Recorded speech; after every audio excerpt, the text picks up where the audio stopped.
ఇక రెండో విషయం ఏంటంటే ఇవాళ మారోజు వీరన్న వర్ధంతి. మారోజు వీరన్న ఇప్పుడు మనం ఇది యునైటెడ్ స్టేట్స్ ఆఫ్ అమెరికా అని అనుకుంటున్నాం కదా, ఆ రోజుల్లోనే మారోజు వీరన్న భారత సంయుక్త రాష్ట్రాల పార్టీ అని పెట్టిండు ఒకటి.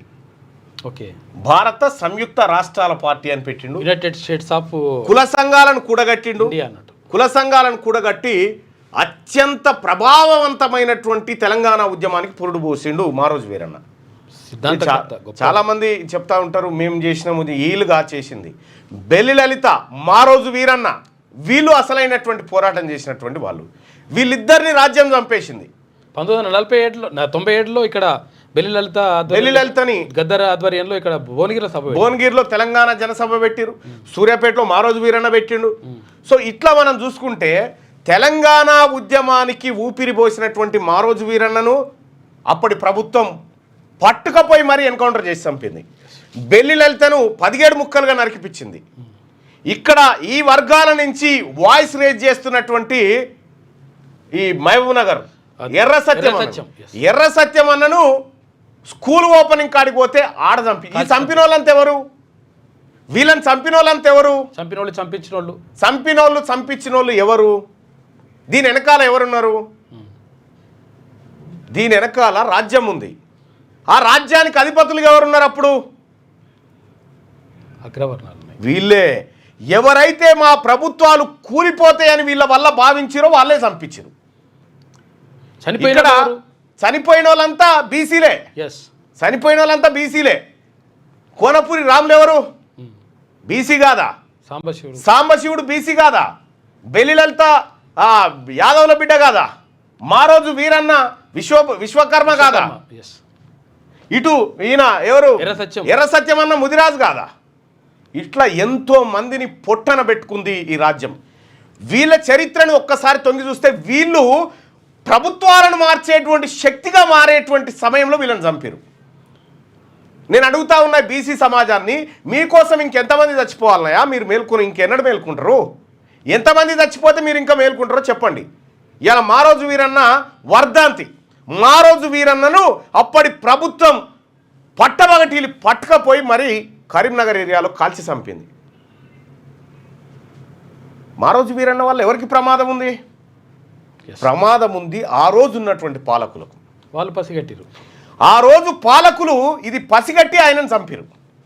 బెల్లి లలితక్క గురించి వేరే స్టోరీ కాదు.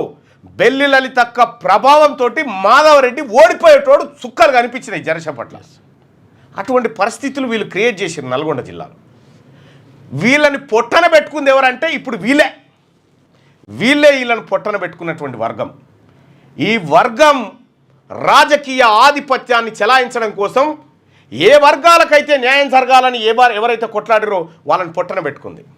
నేను అడుగుతా ఉన్న బీసీ సోదరులారా, ఇప్పటిదాకా మనం యువసేనలు, శివసేనలు, ఈ రెడ్డి గారికి, ఆరావు గారికి అన్న సైన్యము ఈ పెట్టుకుంటారు కదా, ఇంకెన్ని రోజులు చావాలి? ఎంతమంది చావాలి? మీకోసం, మీ మేల్కొల్పు కోసం ఎంతమంది చావాలి? పోషమ్మకు బోనాలు చేస్తే ఒక్క ఏటను బలిస్తారు. ఇలా వేల మంది బలి అయిపోయినా కూడా ఇంకా మీలో మేల్కొల్పు రాకపోతే ఎవరి కోసం చావాలి ఈ సమాజం? వాళ్ళకి భార్య పిల్లలు లేరా? వాళ్ళ బతుకులు లేవా? వాళ్ళకి జీవితాలు లేవా? వాళ్ళకి ఆశయాలు లేవా? మీకోసమే కదా, మన కోసమే కదా వీళ్ళంతా. తెలుసా మారోజు వీరన్న? ఇలా నేను మన విశ్వకర్మ సోదరులను అడుగుతా ఉన్నా, మారోజు వీరన్న, ఏ మారోజు వీరన్న అయితే తెలంగాణ కోసం పోరాడి తెలంగాణ రాష్ట్రం కావాలని దశాబ్దాల క్రితం గర్జించిండో అదే విశ్వకర్మ కులంలో పుట్టినటువంటి జయశంకర్ సారు తెలంగాణ రాష్ట్రాన్ని సాకారం చేసి పెట్టిండు. అక్కడ శ్రీకాంతాచారి మరి ప్రాణం పోయింది మారోజు వీరన్నది. జీవితాంతం పోరాటం చేసినోడు జయశంకర్ సారు. ఆత్మ బలిదానం చేసుకుంది శ్రీకాంతాచారి. మరి విశ్వబ్రాహ్మణులారా, విశ్వకర్మలారా, తెలంగాణ రాష్ట్ర ఏర్పాటులో మీ పాత్ర ఎంతో తెలుసు కదా. వీళ్ళు కాదా? అర్థమైతలేదు. వీళ్ళు బలిదానం చేసుకుంటే మీరు ఎవరికి చేయగొడుతున్నారు? ఇలా ఎవరికి చేయగొడుతున్నారు?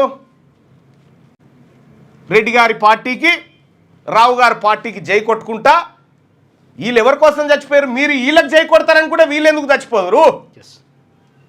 మనమే అమ్ముడు పోతామని తెలిస్తే వీళ్ళ ఆత్మ బలిదానాలు ఎందుకు చేస్తుంటే ఒకసారి ఆలోచన చేయండి. ఎర్ర సత్యమన్న ఈ మహబూబ్ నగర్ జిల్లా కోర్టు కాడ ఎంతమంది ఉంటుండేనో ఆయన ఇంటికాడ అంతమంది ఉంటుండే. ఎర్ర సత్యంని చూస్తే ఒకరోనికి ఇట్లా తడిసి ఏర్లై పారేది, ఒక్కడు కుయ్కుమనలే. ఎర్ర సత్యం అన్న బుల్లెట్ బండి వేసుకొని వెళ్తే అగ్రవర్ణాలు 6 అడుగులు తడుపుకొని కింద పడుకొని దాచుకునేటి. అంత బిడ్డ ఇగో గుర్తుపెట్టుకోరి, శాశ్వతంగా బతకడానికి రాలే. ఎవడైనా ఎప్పుడైనా చచ్చిపోయేదే, కానీ సావుకో అర్థం ఉండాలి, ఓ అర్థం ఉండాలి. వట్టిగా చచ్చిపోవడానికి వీల్లేదు. నేను బీసీ ప్రజలారా అందుకే చెప్తా ఉన్నా, ఇక్కడ వీళ్ళని చంపింది వాళ్ళే, మళ్ళీ వీళ్ళ వర్ధంతులు జయంతులు చేసేది కూడా వాళ్ళే. చూసుకోరిగా ఇక్కడ పోలీస్కి ఇష్టన్నా తుపాకీ పెట్టి కాల్చుకొని చచ్చిపోయిండు. పోలీస్కి ఇష్టన్నా ముదిరాజులకు ఏమైనా ఉన్నదా? మళ్ళీ ఆలోచిస్తారా? ముదిరాజులకు ఇక్కడ పోలీస్కి ఇష్టన్న తుపాకీ పెట్టుకొని చచ్చిపోయిండు, తుపాకీ కాల్చుకొని చచ్చిపోయిండు తెలంగాణ రాష్ట్రం కోసం. తెలంగాణ రాష్ట్రం వస్తే నా ముదిరాజు బిడ్డలకు ముఖ్యమంత్రి అవుతాడేమో మంత్రి అవుతాడేమో అని చచ్చిపోయిండు. మా బతుకులు మారుతాయేమో మా పేదోళ్ళే అనుకోడు. కానీ పోలీస్కి ఇష్టన్న వర్ధంతి కూడా దొరలే చేయబట్టే. ఆత్మ బలిదానాలు చేసుడు బంజేరి ఎవరి కోసం చావాలి? బతుకుంటేనే పోరాటం చేయగలుగుతాం. అందుకోసమే బీసీ ప్రజలారా, బెల్లి లలిత వర్ధంతి ఈ నెల 26 ఉన్నట్టుంది. ఇలా మా రోజు వీరన్న వర్ధంతి. ఇలా విశ్వకర్మ సోదరులారా రాష్ట్ర వ్యాప్తంగా విశ్వకర్మ సోదరులారా రాష్ట్ర వ్యాప్తంగా ఇలా మా రోజు వీరన్న ఫోటో పెట్టి దండేసి ఒకసారి దండం పెట్టరా. మన జాతుల కోసం నిలబడ్డాడు. మీరు గొప్పోలాయా? మా మంచిని కోరుకున్నారా? మా బీసీ ప్రజల మంచిని కోరుకున్న జాతి మీది గొప్పోళ్ళు. మా ప్రజలకు అలవాటు చేయండి. ఎక్కడికక్కడ ఇవాళ విశ్వబ్రాహ్మణులు ఎవరైతే మిత్రులు ఉన్నారో మా రోజు వీరన్న ఫోటో పెట్టి దండేయండి బాయ్, దండేయండి. అన్ని ఊర్లలో ఉన్నారు కదా, అన్ని ఊర్లలో ఉన్నారు. ఇవాళ నేను మా మల్లన్న టీంకి చెప్తా ఉన్నా, బీసీ సోదరులకు చెప్తా ఉన్నా, రాష్ట్ర వ్యాప్తంగా మా రోజు వీరన్న ఫోటోలు పెట్టి దండేసి నివాళులు అర్పించండి ఆ మహనీయునికి. ఆయన ఆశయాలు ముందుకు తీసుకుపోవడానికి కదలండి. అయితే ఇవాళ నేను కరివిరాల కొత్తగూడెం పోయేది ఉండే, కానీ ఇటు బెల్లి లలితక్కది కూడా 26కు ఉంది కాబట్టి 2 కలిపి ఒకే వేదిక మీద చేద్దామనేటువంటి నిర్ణయంతో అక్కడికి విరమించుకోవడం జరిగింది. గొల్లకుర్మ బిడ్డ. అందుకోసమే సోదరులారా, బీసీ సోదరులారా, మీరు ఇన్ని బడ్జెట్ లెక్కలు చెప్తా ఉన్నా, రాజకీయంగా ఎట్లా దోపిడీ జరిగిందో చెప్తా ఉన్నా, ఇటు కార్పొరేట్ హాస్పిటళ్లలో ఎట్లా కొట్టుకపోతా ఉన్నారు, hospital level engineering college level ఈ పదవులన్నీ ఎవరికి పోతా ఉన్నాయి, ఇంత క్లియర్గా చెప్పిన తర్వాత కూడా మనం ఇంకా ఆన్న సైన్యం ఎవరికి నువ్వు భయపడుకుంటా వచ్చేది? భయపడకుండా నిజంగా పిరికి వాళ్ళు ఎవరైనా ఉంటే ఈ లైవ్ చూస్తున్నటువంటి బీసీలకు చెప్తా ఉన్నా, ఓన్లీ బీసీలకే, పిరికోళ్ళు ఎవరన్నా ఈ లైవ్ చూస్తే దయచేసి చూడకురి బాయ్సా. పిరికి వాళ్ళు ఉండి కేవలం ఇంట్లో కూర్చొని కనీసం నీ జాతుల గురించి ఒక్క క్షణం కూడా నువ్వు ఆలోచించకపోతే ఈ లైవ్ తక్షణమే వెళ్ళిపోండి. నేను చెప్తా ఉన్నా కదా, ధైర్యవంతులు మాత్రమే ఇవి చూడండి, ధైర్యం ఉన్నోడు మాత్రమే మాట్లాడండి, ధైర్యం ఉన్నోడు మాత్రమే చర్చకు పెట్టుకోండి. ఇవన్నీ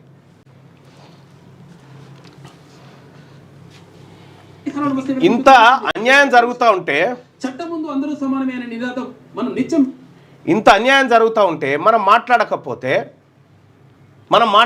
ఇంకెవరు మాట్లాడతారు? ఒక ఆయన ఇంటికాడ కూర్చొని నువ్వు కొట్టానా నేను చూసుకుంటా, ఈ రాడు ఇట్లా అంటాడు, లైక్ కొడతాడు. సరే అది కొట్టినా సరే కానీ కొంతవరకు ఉండాలి, లోపల ఉండాలి కదా. వాళ్ళు ఎంత ప్రణాళికబద్ధంగా వీళ్ళని చంపుకుంటూ వచ్చారు చూడు, ఎంత ప్రణాళికతో చంపుకుంటూ వచ్చారు వీళ్ళందా. అరే నయీం అనేటోడు రెడ్డి గారి గురించి నయీం అయిండు, ఇంకో రెడ్డి గురించి మర్డర్ అయిండు.